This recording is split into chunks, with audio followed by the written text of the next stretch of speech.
Assalamualaikum warahmatullahi wabarakatuh. Teman-teman PPG berdua, di sini saya akan memberikan video pembelajaran yaitu tentang iman kepada Nabi dan Rasul, pembelajaran kelas 8. Adapun peta konsepnya yaitu yang pertama iman terhadap Nabi dan Rasul. Kemudian yang kedua yaitu tugas para Nabi dan Rasul. Kemudian yang ketiga yaitu sifat-sifat para Nabi dan Rasul. Kemudian yang keempat yaitu hikmah iman kepada Nabi dan Rasul terhadap generasi digital. Kita meningkat ke materi yang pertama yaitu iman kepada Nabi dan Rasul. Iman secara bahasa berarti pengakuan atau al-iqrar yang melahirkan sikap menerima al-qabul dan tunduk al-izan. Iman menurut istilah adalah membenarkan dengan hati, mengikrarkan dengan lisan dan membuktikannya dengan perbuatan. Iman kepada Nabi dan Rasul adalah membenarkan bahwa Allah memiliki Nabi dan Rasul yang sengaja dipilih untuk menyampaikan wahyu kepada umatnya. Kemudian apa sih tugas daripada Nabi dan Rasul itu? Menurut Quran Surat Al-Ahzab 33 ayat 45 dan 46, tugas para Nabi dan Rasul adalah yang pertama sebagai saksi bagi umatnya. Dan yang kedua yaitu sebagai pembawa kabar gembira. Yang ketiga sebagai pemberi peringatan. Dan yang keempat adalah sebagai juru dakwah. Kemudian bagaimana caranya sih meneladani para nabi dan rasul itu? Yang tentunya adalah harus mengetahui sifat-sifat daripada rasul.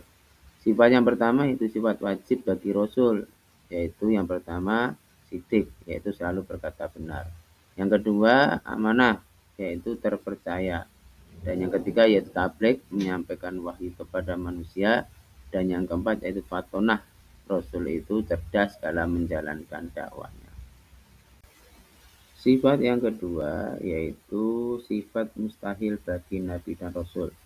Artinya apa? Sifat mustahil bagi Rasul adalah sifat yang pasti tidak ada pada Nabi dan Rasul. Seperti kazib, artinya dusta. Rasul tidak mungkin berdusta. Yang kedua khianat, artinya tidak dapat dipercaya. Yang ketiga yaitu kitman, artinya menyembunyikan. Dan yang keempat yaitu baladoh, tidak mungkin Rasulullah itu bersifat bodoh. Sifat Rasulullah yang ketiga yaitu sifat jais. Sifat jais itu apa? Yaitu sifat jais, yaitu sifat seperti manusia pada umumnya. Sifat jais memiliki beberapa hikmah, yaitu yang pertama melipatkan pahala atas keimanan dan amal soleh para nabi dan rasul. Kemudian yang kedua memberi pelajaran kepada umatnya agar mengetahui boleh atau tidak boleh dilakukannya sesuatu perbuatan. Dan yang ketiga yaitu memberikan keteladanan tentang masalah keduniaan seperti bekerja, berumah tangga, dan lain sebagainya. Kemudian kita akan membahas tentang nama-nama Rasul Ulul Azmi dan keteladannya. Contoh keteladanan Nabi Ulul Azmi yaitu memiliki kesabaran dan keteguhan dalam seperti yang pertama berdakwah, salah satu dihina ketika menerima wahyu membuat perahu di musim kemarau. Ini terjadi kepada Nabi Nuh alaihissalam.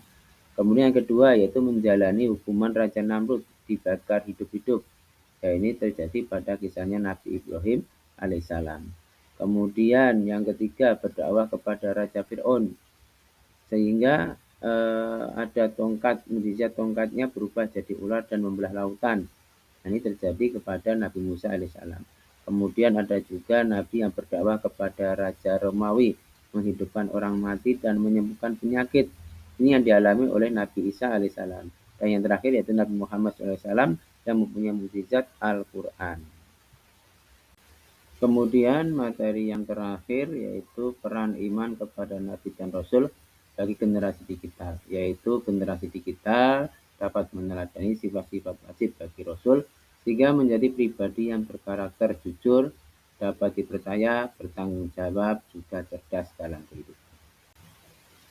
Demikian tadi pembelajaran tentang iman terhadap para Nabi dan Rasul. Semoga bisa bermanfaat. Kurang lebihnya saya minta maaf. Perlu kunjungannya saya akhiri.